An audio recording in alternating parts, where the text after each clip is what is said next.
All right, let's step directly into the shoes of a macroeconomic systems designer. Today, in this explainer, we're expanding the macro map. We're going to trace exactly how money flows through an economy, starting from a really foundational closed loop and building it all the way up into a complex, fully global architecture. Okay, let's dive into this. How you actually engineer a perfectly balanced economy. Well, imagine you're building a massive, incredibly complex engine. If you want this thing to run smoothly and sustainably, you can't just have fuel pumping in indiscriminately, right? And you definitely can't have leaks draining the system dry. Every single drop of exhaust leaving the system must be perfectly balanced with a brand new fuel line injecting energy right back in. Managing that precise tension, that is the absolute core of macroeconomic design. So, to understand how this engine actually operates, we need to establish the ground rules. And it all comes down to two fundamental forces: leakages and injections.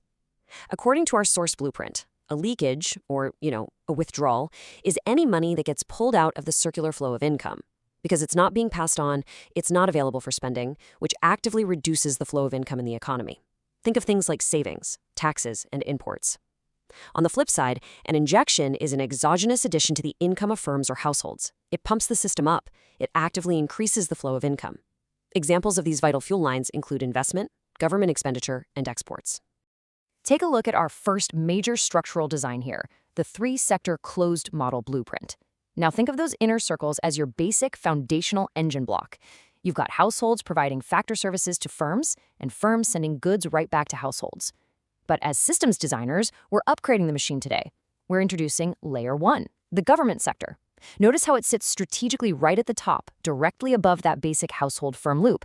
And in doing so, it creates entirely new, absolutely vital pathways for our money flow. Zooming in on that new government layer, there are three very specific state actions governing this flow. First up, the state levies taxes, which we'll call T. Whether it's an income tax on a household or a corporate tax on a firm, taxes act as deliberate leakages. They drain the income and expenditure power of those sectors. But the government doesn't just drain the system. It actually acts as a massive fuel pump, too. It executes government expenditure, or G, paying wages to its employees and buying goods directly from firms. And then there are transfer payments. These are basically one-way payments where no productive service is expected in return. We're talking old age pensions, scholarships, or even food and fertilizer subsidies to boost production. Both government purchases and these transfer payments are powerful injections into our system. So let's look at the math behind this. S plus T equals I plus G. Treat this equation as our first major mathematical checkpoint. In this closed three-sector model, S represents savings and T represents taxes. Together, those make up our total leakages. I is investment and G is government expenditure, our total injections. For this specific economic engine to reach a steady, perfectly balanced equilibrium, the contraction from savings and taxes literally has to be exactly offset by the expansion from investment and government spending. Let's move to and see how this builds, because it's time to upgrade our system to match the reality of the modern globe. We're expanding the map. Step 1, we open the borders. Step 2, we introduce a massive new variable, the rest of the world sector. We're officially taking this design from a closed loop to a fully open economy model. And here it is, the fully realized architecture, the four-sector open model. By integrating the rest of the world sector right there at the base, we've suddenly introduced entirely new international trade flow pathways. Our domestic economy isn't isolated anymore. It's now constantly interacting with foreign nations through this endless flow of goods, services, and factor services. The blueprint just got a whole lot more complex. Now, what's really interesting about this setup is how our two original base sectors, households and firms, interact with this new global layer. Look at the households. They create an expenditure outflow when they buy foreign imports, but they also create a vital income inflow by earning foreign remittances. That happens when, say, citizens work abroad and send money back home to their families. Meanwhile, the business sector makes payments for imported goods, which drains money out, but it simultaneously collects massive receipts from exporting goods and services. Opening those borders introduces a brand new tension into our macroeconomic engine. Imports, which we label M, are major leakages from the circular flow. When we buy goods from abroad, that money flows entirely out of our domestic system. It is pure engine exhaust.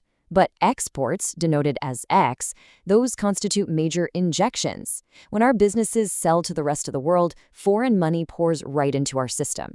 It's a high-octane fuel line driving the domestic machine.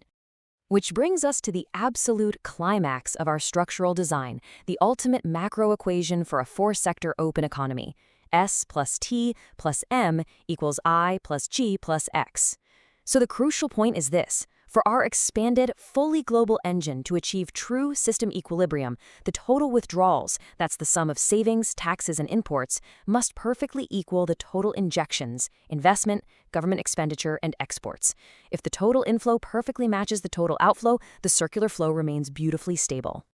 So we've built the engine from the ground up, mapping out everything from basic households to the rest of the globe. But I want to leave you with a real-world scenario to ponder as a systems designer. If total withdrawals must always equal total injections to keep this delicate balance, how does a sudden, unexpected drop in global exports ripple through this entire architectural map? If that X injection shrinks overnight, what has to happen to domestic savings or government taxes to force the machine back into equilibrium? It's a fascinating puzzle, and honestly, it's the very puzzle that dictates the health and prosperity of entire nations. Thanks for exploring this macroeconomic blueprint with me.